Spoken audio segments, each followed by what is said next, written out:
नमस्कार। आज हम एक बहुत ही पुराने और गहरे ग्रंथ योग वासिष्ठ की बात करने वाले हैं। इसमें एक ऐसा कमाल का आइडिया है, एक ऐसा विचार जो सच कहूं तो हमारी असलियत को देखने का नजरिया ही पूरी तरह से बदल सकता है। तो ये ग्रंथ एक बहुत ही कह सकते हैं चौंकाने वाली बात से शुरू होता है।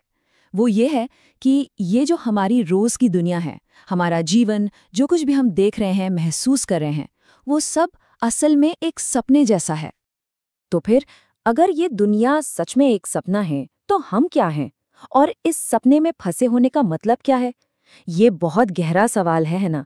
चलिए इस पहेली को सुलझाने की कोशिश करते हैं, और इसके लिए कुछ खास आइडियाज को समझना पड़ेगा। इस पूरे कॉन्सेप्ट को अच्छी तरह से समझने के लिए हम 5 स्टेप्स में आगे बढ़ेंगे। सबसे पहले देखेंगे कि दुनिया एक सपने की तरह कैसे है। फिर ये जानेंगे कि सांसारिक बंधन क्या होता है। इसके बाद इस भ्रम का स्रोत क्या है। फिर देखेंगे कि आत्मा से मन तक का सफर कैसे होता है, और आखिर में मुक्ति का रास्ता क्या है। तो चलिए सबसे पहले और सबसे जरूरी आइडिया से शुरू करते हैं।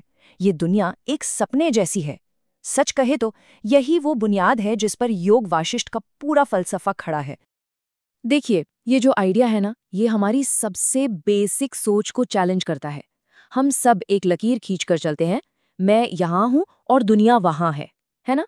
पर योग वाशिष्ठ कहता है कि ये जो बंटवारा है, मैं और दुनिया का, यही तो असल में झूठा है। ठीक वैसे ही जैसे सपने में सब कुछ असली लगता है। अच्छा, तो सवाल ये उठता है कि अगर ये दुनिया एक सपना ही है, तो हम जागते क्यों नहीं? कौन सी चीज है जो हम इसमें बांधे हुए हैं? ग्रंथ इसी को बंधन कहता है, और इसको समझना ही कह सकते हैं आजादी की तरफ पहला कदम है। और यहाँ सबसे दिलचस्प बात यह है कि बंधन कोई बाहर की चीज नहीं है। ये कोई लोहे की जंजीर नहीं है जो हमें जकड़े हुए हैं। नहीं, ये बस हमारा एक विश्वास है, एक पक्का यकीन कि ये जो दिखाई देने वाली दुनिया है, यही असली है, यही सच है। बस यही विश्वास ही बंधन है। इसी भ्रम की हालत को समझाने के लिए ग्रंथ में कई नाम दिए गए हैं, जैसे कि अविद्या मतलब ज्ञान का न होना, बंधन यानी जकड़न, माया जिसे हम भ्रम कहते हैं, मोह यानी अटैचमेंट, और तमस मतलब एक तरह का अंधेरा। ये सब नाम अलग अलग हैं, पर इशारा एक ही तरफ करते हैं, एक आध्यात्मिक अज्ञानता की ओर, एक ऐसे पर्दे की ओर जिसने हमारी असली पहचान को हमसे ही छुपा रखा है। तो इसके बाद एक सवाल अपने आप मन में आता है कि अगर ये दुनिया हमारे मन का एक प्रोजेक्शन है, तो ये किसका मन है जो ये सब प्रोजेक्ट कर रहा है? ये सपना आ कहाँ से रहा है? ग्रंथ के मुताबिक हमारा मन ही एक ऐसी शक्ति बन जाता है जो अपनी इच्छाओं से, अपनी मर्जी से ये पूरा जादुई नज़ारा, ये दुनिया हमारे सामने खड़ा कर देता है। तो फिर अगला अहम सवाल यही है कि ये इतना शक्तिशाली मन, ये आया कहाँ से? इसकी जड़ को समझना ही इस पूरे रहस्य को खोलने की चाबी है। तो इसे समझने के लिए ग्रंथ हमें एक बहुत ही दिलचस्प सफर पर ले जाता है। ये सफर है परम सत्य से लेकर हमारी इस मन और दुनिया के बनने तक का। तो देखिए, ये कैसे होता है। शुरू में सब कुछ से पहले बस एक कुछ है, जिसका कोई नाम नहीं, कोई रूप नहीं, बस अस्तित्व है। इसी अस्तित्व को हम ब्रह्म, परमात्मा या सेल्फ जैसे नाम देते हैं। फिर यही परमात्मा खुद को एक जीवित आत्मा यानी जीवात्मा के रूप में प्रकट करती है। और फिर जब इस जीवात्मा में सोचने की शक्ति आ जाती है, तो यही मन बन जाता है। हाँ, वही मन जो ये पूरी दुनिया की रचना करता है। इसको समझने के लिए एक बहुत खूबसूरत मिसाल दी गई है।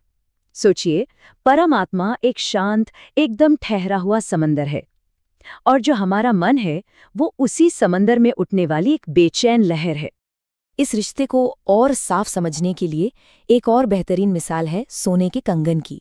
देखिए, कंगन असल में क्या है तो वो सोना ही है ना, बस हमने उसे एक नाम और एक आकार दे दिया है, कंगन।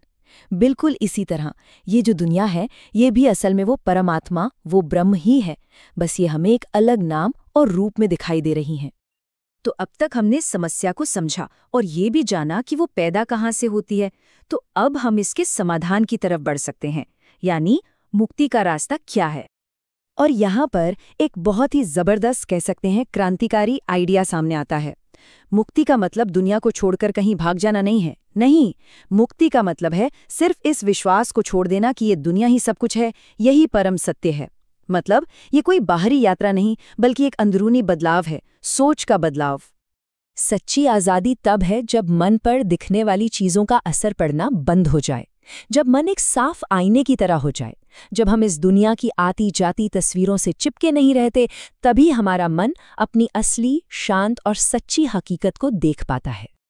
और आखिर में ये ग्रंथ हमें एक बहुत गहरे सवाल के साथ छोड़ जाता है। अगर हमारी यादें, हमारे पुराने अनुभव ही हमें इस दुनिया के भ्रम में लगातार बांधे रखते हैं, तो जरा सोचिए, बिना उस अतीत के बोझ के एक बिल्कुल साफ और ताज़े मन से इस दुनिया को देखना कैसा होगा? क्या पता, शायद वही असली जागना हो।